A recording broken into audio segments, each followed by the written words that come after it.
18वीं शताब्दी के पहले ईस्ट तुर्किस्तान को चाइनीज़ डायनेस्टीज़ वेस्टर्न रीजन्स कहा करते थे। बाद में मंचू शिंग डायनेस्टी ने इसे जीतकर इसका नाम शिनजियांग रख दिया। शुरुआत में जिन चाइनीज़ डायनेस्टीज़ ने इन पर राज किया था उसमें हान डायनेस्टी और तंग डायनेस्टीज़ आती हैं। यहाँ 45% यीगर और 40% हान चाइनीज़ पॉपुलेशन। इसकी टोटल पॉपुलेशन लगभग 30 से 40 मिलियंस है। एरिया वाइज देखें तो ये दुनिया का 16वां सबसे बड़ा देश हो सकता था अगर ये चाइना से इंडिपेंडेंट होता तब, जो लगभग 1.8 मिलियन स्क्वायर किलोमीटर्स का है। 20वीं सदी में यूगर सेपरेटिस्ट ने ईस्ट तुर्किस्तान को एक अलग स्टेट बनाने की अपील की, साथ ही शिनजियांग नाम का भी विरोध किया। यहाँ वीगर मुस्लिम्स का विरोध 1900 के समय से प्रकाश में आया, जहाँ ये चाइनीज़ अथॉरिटीज़ के अगेंस्ट थे। 12 नवंबर 1933 में काशगर रीजन में यूगर सेपरेटिस्ट ने ईस्ट तुर्किस्तान रिपब्लिक फॉर्म किया और यहाँ शरिया कानून चलाया। 1934 के बाद चाइनीज़ वॉल्ड एंड शेंग शिकाई ने इन्हें हराकर डिकेड्स तक यहाँ राज किया, जिसे सोवियत यूनियन ने भी मदद की। क्योंकि ईस्ट तुर्किस्तान के रीजन में काफ़ी ज़्यादा मिनरल्स और पेट्रोलियम के भंडार हैं, जिसका उपयोग करने के लिए सोवियत यूनियन ने 1944 से 1949 में तख्ता पलट का साथ देते हुए सेकेंड ईस्ट तुर्किस्तान रिपब्लिक बनाया, जिसे वो अपने अनुसार चला सकें। बाद में सोवियत यूनियन ने इसका भी विरोध करना शुरू कर दिया। मुस्लिम्स द्वारा एंटी हन प्रोग्राम और पॉलिसीज़ के चलते कुओमिंटैंग ने चाइनीज़ गवर्नमेंट से शिनजियांग को अपने अंडर करने की अपील की, ताकि चाइनीज़ गवर्नमेंट इस ईस्ट तुर्किस्तान सेपरेटिस्ट को कंट्रोल कर सके। ऐसा होने पर सोवियत हिस्टोरियन ने पहले तो ईस्ट तुर्किस्तान को सपोर्ट करते हुए चाइनीज़ गवर्नमेंट का विरोध किया, लेकिन 1946 तक में सोवियत यूनियन ने ईस्ट तुर्किस्तान का सपोर्ट करना बंद कर दिया।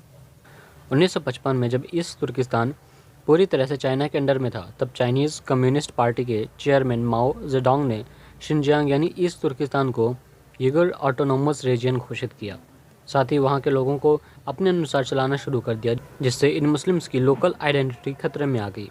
मोस्टली इस एरिया में शिनजियांग बोला जाता है, लेकिन कहीं कहीं ईस्ट तुर्किस्तान शब्द का भी प्रयोग किया गया है।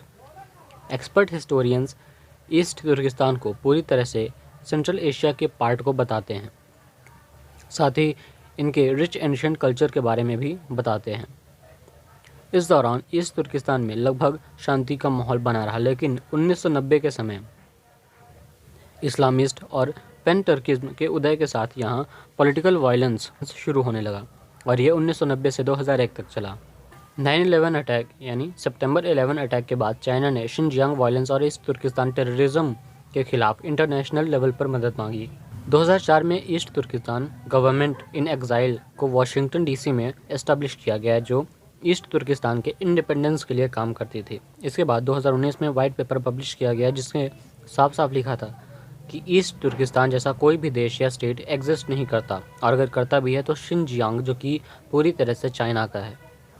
अब सामान्य सी बात है, एक ही देश के अंदर रहने वाले सभी लोग एक ही प्रकार का पहनावा, धर्म और कल्चर को फॉलो करें। इसी उद्देश्य से चाइना में यूगर मुस्लिम्स को बार बार टॉर्चर किया जाता है, ताकि वो अपना धर्म को छोड़कर चाइनीज़ रिलीजन को फॉलो करना शुरू कर दें। आए दिनों आप चाइनीज़ गवर्नमेंट द्वारा यूगर मुस्लिम्स पर हो रहे अत्याचार की खबरें सुनते होंगे। इंडिया में अगर किसी भी प्रकार की समस्या हो या कोई विवाद हो हिंदू मुस्लिम से संबंधित, तो पाकिस्तान सबसे पहले कश्मीर की भीख मांगने लगता है। कहीं मुस्लिम्स पर अत्याचार की बात हो तो बड़े बड़े मुस्लिम देश जैसे Iran, Iraq, Saudi Arabia, Pakistan जैसे देश सीधा इसका विरोध करते हैं। लेकिन जब चाइना ईस्ट तुर्किस्तान में मास मर्डर्स को अंजाम दे रहा है, उस वक्त इसके अगेंस्ट कोई नहीं बोलता, क्योंकि चाइना अपने आप में काफ़ी ज़्यादा ताकतवर है। चाइना की वर्ल्ड में सेकेंड लार्जेस्ट इकोनॉमी है, और आपको पता है पैसा सबसे बड़ा होता है। चाइना ने न जाने कितने देशों को मनी ट्रैप में फंसा रखा है। चाइना के साथ बिजनेस इंपोर्ट एक्सपोर्ट करते हैं।